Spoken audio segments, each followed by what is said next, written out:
Hello everyone. তো সামনে এখানে মাইক্রোওভেন দেখতে পাচ্ছ, তার মানে মাইক্রোওভেনে একটা কোনো মেনু তৈরি করতে যাচ্ছি আজকে। তো আজকেকার মেনুটা হচ্ছে চিকেন তন্দুরি।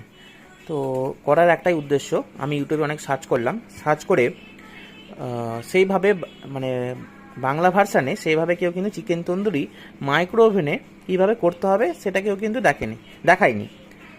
অনেকজন কিন্তু কীভাবে ম্যাগনেটটা করতে হয় বা ম্যাগিনেশনটা কীভাবে করতে হয় সেটা দেখিয়েছে, বাট মাইক্রোওভেনে যে প্রপার কীভাবে মাইক্রোওভেনটা প্রিহিট করতে হয়, বা যাদের এলজি আছে, যারা নতুন করতে চাইছো তাদের ক্ষেত্রে আমারটা হেল্প হবে বলে আমার মনে হয়, তাই হয়তো আমি শেয়ার করছি।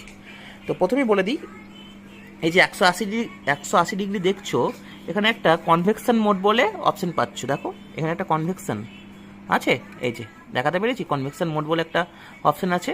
এটাকে একবার ক্লিক করতে হবে, এই কনভেকশন মোডটাকে একবার ক্লিক করতে হবে। ক্লিক করলেই এরকম